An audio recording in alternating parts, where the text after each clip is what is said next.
Muy buenas tardes, yo soy el doctor Irán Castellanos Figueroa y en esta ocasión hablaremos sobre la emisión del fallo en un caso particular sobre el delito de homicidio calificado en grado de tentativa de la carpeta de investigación 0213 101 0201 2018 de la Fiscalía General del Estado de Chiapas. Vamos a comenzar conociendo el fundamento legal en el Código Nacional de Procedimientos Penales, ilustrando la deliberación, el fallo y sentencia, también el artículo referente a la emisión del fallo, así como el artículo de convicción del Tribunal de Enjuiciamiento, de los requisitos de la sentencia, de la redacción de la sentencia, tanto absolutoria y condenatoria, así también la congruencia de la sentencia, los medios de prueba en la individualización de sanción y reparación del daño. También vamos a conocer la audiencia de individualización de sanción y reparación del daño, así como su fundamento legal y los criterios para la individualización de la sanción penal y las medidas de seguridad, así como la emisión y exposición de sentencias, sentencia firme y remisión de la sentencia. Y haremos la exposición de esta sentencia como ejercicio. Comenzamos. Una vez identificadas las partes, se procede a dar el veredicto en relación a la presente causa penal en los términos siguientes. Debo indicar por principio que este órgano jurisdiccional es competente para resolver el presente asunto por haber ocurrido los hechos dentro de este distrito judicial sobre las cuales se ejerce jurisdicción. Y en segundo lugar, debo señalar también que una vez ocurrido el debate de rigor, donde se ponderaron las pruebas referidas en la audiencia de debate y en la atención a los requisitos de fondo enunciados en las fracciones sexta, séptima y octava del artículo 403 del Código Nacional de Procedimientos Penales, me permito pronunciarme en los términos siguientes. Ponderando con libertad los medios de prueba introducidos y desahogados por las partes en juicio y en forma integral según la libre convicción, conforme a las reglas de la lógica, conocimiento científico, la sana crítica y las máximas de la experiencia, de conformidad con lo que establece el artículo 261 en su párrafo tercero, así como el 265 y 402 del Código Nacional de Procedimientos Penales,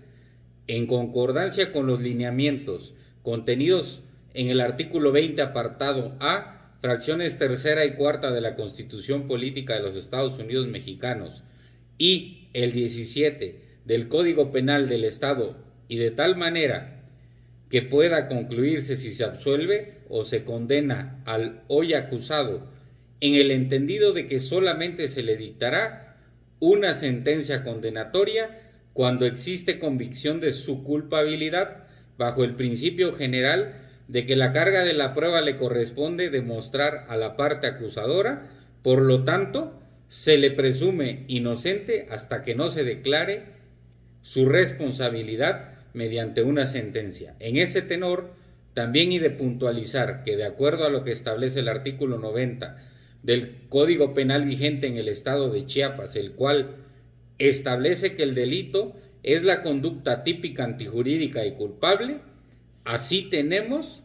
que el hecho material de la acusación y conducta que se le atribuye, en este caso al hoy acusado Israel Gómez Sánchez, que el día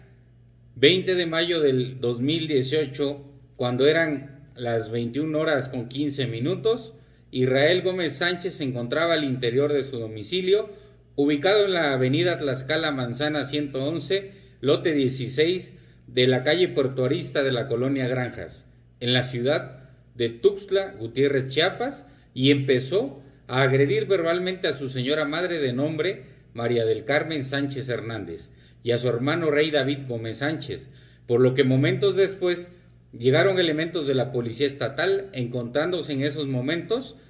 aún en el interior de su domicilio Israel Gómez Sánchez, por lo que su vecino Francisco Javier Chiñas y Baja presta una escalera, la cual fue solicitada por la mamá del acusado, la señora María del Carmen Sánchez Hernández, la cual el comandante Gabriel Chacón Pérez ocupó para subir y la colocaron sobre la barda de la casa habitación antes referida, por lo que el comandante Gabriel Chacón Pérez subió la escalera y al llegar al filo de la barda de la casa habitación, Israel Gómez Sánchez apareció y sin mediar palabra le asestó al comandante una cuchillada con un cuchillo de punta de 27 centímetros de longitud, con una cacha de plástico color blanca con leyenda USA Chef Master Steel Blade, misma que Israel Gómez Sánchez traía en su mano, con la cual logró lesionar al comandante en la espalda del lado izquierdo, intentando arrojarlo de la escalera, pero el comandante se desliza hacia el suelo, bajando Israel Gómez Sánchez detrás del comandante, indicándole ahora si se lo va a cargar la chingada, y al caer el comandante de espaldas, Israel Gómez Sánchez intenta asestarle otra cuchillada, pero es así que Julio César Cruz logra sujetarlo del brazo inmovilizándolo mediante una palanca, forcejeando y sometiéndolo y colocándolo sobre el suelo y procediendo junto con otro elemento de la policía para su detención. En ese sentido fue establecido el hecho material de la acusación. Bajo ese contexto y a fin de acreditar la acusación realizada por la representación social, desfiló primeramente el ofendido, quien en otras cosas refirió no recordar la fecha exacta en la que ocurrieron los hechos, advirtiendo que el llamado de auxilio fue vía Radio Matra C4 y en el informe policial homologado, obra que fue solicitado por una persona de nombre Marta Patricia González Pérez, la cual fue inventada ya que no se logró acreditar la personalidad de la persona antes referida. En ese sentido, también el ofendido Gabriel Chacón Pérez advierte al momento de declarar que nunca vio el objeto material con el que se lesionó ni que lo portara el acusado, así como tampoco tuvo a la vista al acusado. Asimismo, se tuvo los testimonios de Nehemías Macías Gómez, Jenny Lucero Martínez Santiago, Anayeli Pérez Hernández y Julio César Cruz, quien resultan ser agentes de la policía estatal y que refirieron que el informe policial homologado se los habían hecho en la fiscalía y que ellos solo habían firmado sin constarle los hechos de forma directa, desconociendo la mecánica de los hechos investigados. Ahora bien, en cuanto a las experticias que rindieran en primer lugar el perito en criminalística de campo, quien vertió su testimonio en relación a su experticia en materia de búsqueda, localización, embalaje, etiquetado y traslado de indicios, el cual en el informe policial homologado realizó el día 21 y no como se refiere el día 20. Asimismo, respecto a la experticia que emitiera el perito en criminalística de campo, la licenciada Beri Magdaí Vázquez Ruiz, en relación a la identificación y fotografía del objeto identificado como un cuchillo, no fue puesto a debate, sin aportar mayores indicios en relación a los hechos. Y en cuanto al dictamen emitido por el perito en genética forense biólogo Olivia Matza Gómez Nucamendi, concluye que los rastros hemáticos en el objeto material de la presente causa, o sea, el cuchillo, no corresponden a la víctima Gabriel Pérez Chacón, y los rastros hemáticos encontrados en la ropa del acusado Israel Gómez Sánchez sí le pertenecen a él, pero no a la víctima. Y en cuanto al dictamen emitido por el perito médico legista, quien estableció de la valoración de las lesiones que le fueron ocasionadas a la víctima, Gabriel Pérez Chacón presentó lesiones que por su naturaleza tardan en sanar menos de 15 días y no ponen en peligro su vida. De todo el desfile probatorio generado en la audiencia de debate, las cuales tanto los testimonios de Nehemías Macías Gómez, Anayeli Pérez Hernández, Julio César Cruz Cruz y Jenny Lucero Martínez Santiago, así como lo vertido por los peritos expertos, licenciada Beri Magdaí Vázquez Ruiz, Olivia Matza Gómez Nucamendi e Israel Gómez Sánchez, al narrar los hechos que les constan, no crean convicción a este juzgador, pues sus testimonios resultan insuficientes y dan pauta para establecer que no existe certeza, que efectivamente estemos ante un hecho antisocial, pues con las pruebas ofrecidas por el Ministerio Público y que fueron desahogadas durante la audiencia, no se logre superar la presunción de inocencia que ampara al acusado Israel Gómez Sánchez, permitiendo conducir al juez a la conclusión de que no se haya acreditado el hecho al que el fiscal del Ministerio Público sostuvo que acreditaría y que la ley señala como delito de homicidio calificado en grado tentativa, ilícito previsto y sancionado en el artículo 160 en relación al 21 del Código Penal vigente para el estado de Chiapas. Ilícito que se compone de los siguientes elementos: el subjetivo, el objetivo y el negativo. El subjetivo consiste en la resolución de cometer un delito, o sea, el homicidio, en la hipótesis de que el sujeto activo tenga la resolución de privar de la vida a otra persona. El objetivo consistente en la resolución total o parcial de los actos ejecutivos que debieran producir el resultado, la muerte. El negativo, que radica en que el resultado que normalmente debía de producir el injusto de que se trate, no se verifique en el mundo fáctico por causas ajenas a la voluntad del agente del delito, pero el bien jurídico tutelado fue efectivamente puesto en peligro. Ahora bien, de la narrativa de los hechos expuestos por el fiscal del Ministerio Público, no justifican que Israel Gómez Sánchez hubiera lesionado con un cuchillo a Gabriel Chacón Pérez y que con ello pretendiera privar de la vida y que por causas ajenas a su voluntad no se consumaran, ya que la tentativa punible existe cuando la resolución de cometer un delito se exterioriza mediante la realización total o parcial de actos ejecutivos que deberían producir el resultado, si por causas ajenas a la voluntad del sujeto activo del delito no se consuma, pero el bien jurídico tutelado fue efectivamente puesto en riesgo.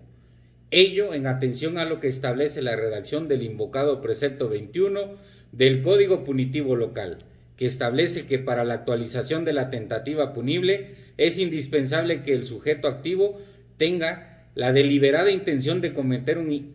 ilícito, el animus necandi. Además,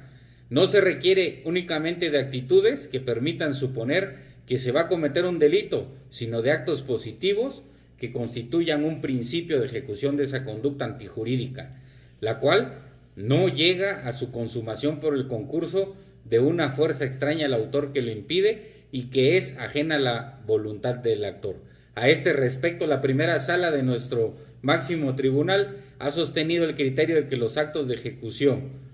elemento típico de tentativa, se encuentran condicionados a dos circunstancias, una de causalidad, otra en razón de tiempo. Por la primera, se requiere que los actos ejecutivos se encaminen directamente a la relación del delito proyectado, es decir, que por su naturaleza se le vinculen íntimamente. Dentro de esta técnica no pueden reputarse como actos de ejecución aquellos que por su ambigüedad no se pueden determinar en relación precisa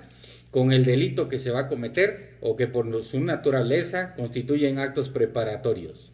La segunda circunstancia demanda una concordancia, una contemporaneidad entre los actos de ejecución y el hecho mismo, en tal forma que aquellos sean precisamente inmediatos a este, requisito que descarta notoriamente una posible confusión entre actos preparatorios y actos ejecutivos, pues los primeros demandan forzosamente un transcurso de tiempo que los segundos no requieren. Por consiguiente, la conducta desplegada por el sujeto activo debe ser idónea a la consecución del resultado del delito. Esto es, para que un determinado actuar cuenta con tales características y sea penalmente reprochable a título de tentativa, debe atenderse al análisis del proceso ejecutivo de la conducta desplegada por el agente, en la cual exteriorice, sin lugar a dudas, la resolución de cometer un delito determinado mediante verdaderos actos ejecutivos que se dirijan hacia el verbo o núcleo del tipo. Pero, además, tal comportamiento debe ser objetivo y concretamente adecuado para el bien jurídico tutelado, por el tipo del delito hacia el cual se dirige. Máxime que no fue incorporado dentro del juicio el objeto material consistente en un cuchillo, como ya se mencionó anteriormente, que según ese día portaba el acusado Israel Gómez Sánchez y con la cual supuestamente agredió al pasivo Gabriel Chacón Pérez. Aún más que tampoco quedó acreditado la existencia del cuchillo que portaba el acusado, ni que éste hubiera provocado la lesión, por lo que ante ello este órgano jurisdiccional ha formado su convicción en base a las pruebas producidas durante la audiencia de debate y tomando en consideración que ante la insuficiencia de pruebas que corroboren el hecho motivo de la acusación, nos encontramos ante la excluyente del delito conocida como causa de atipicidad, prevista en el artículo 25, inciso A, fracción primera, por ausencia de voluntad de conducta. En este caso, no ha quedado debidamente comprobado cuál es la actividad o inactividad que fue desplegada por el acusado, ya que al no contar con ningún medio de prueba idóneo, pertinente, suficiente y necesario para entrelazar la conducta con el resultado, es evidente que no se satisface la plena participación del sujeto acusado, por lo que al regirnos por un sistema de libre valoración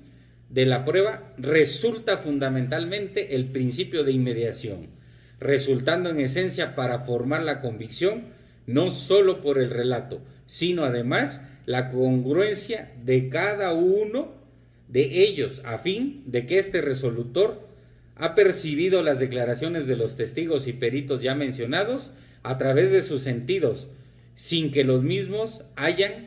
creado convicción, para conceder el valor probatorio por ser contrarios a la lógica y a la mecánica de los hechos que el Ministerio Público aseguró que iba a probar al inicio de la audiencia. Pues bien, esos son los argumentos fundamentales por los cuales este tribunal ha declinado su convicción de declarar en fallo en el sentido en que se hizo. En relatadas circunstancias y dado a la insuficiencia de pruebas y ante la ineficiencia de las que fueron desahogadas en juicio, genera la causa de exclusión del delito, prevista en el artículo 25, párrafo primero y segundo,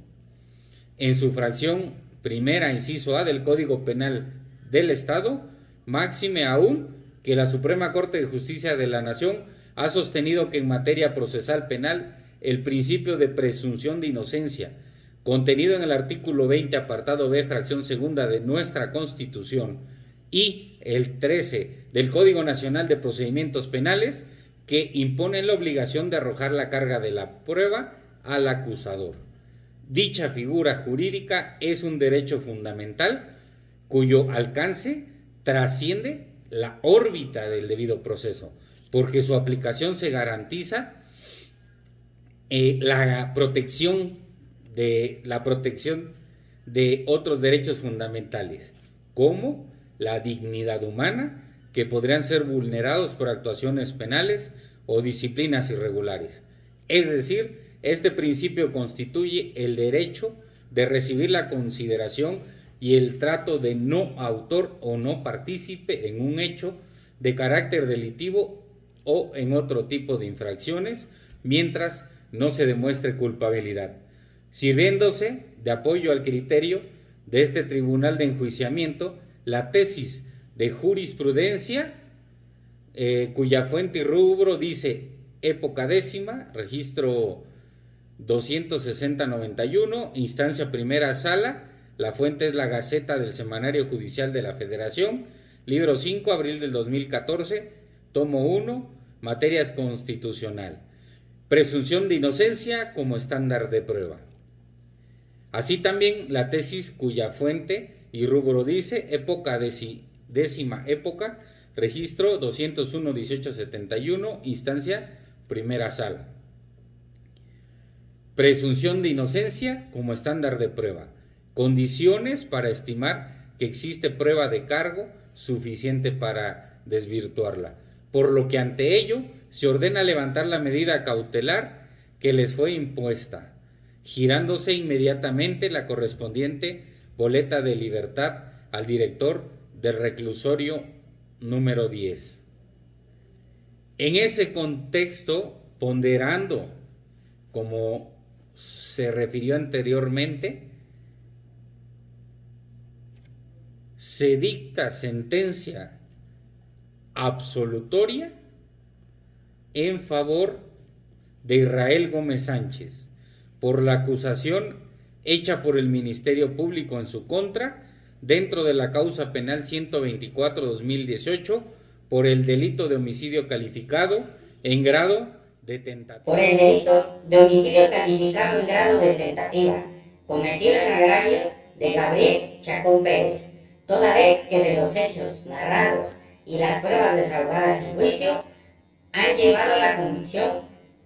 más allá de toda duda razonable, de que el acusado no es penalmente responsable. En consecuencia de lo anterior,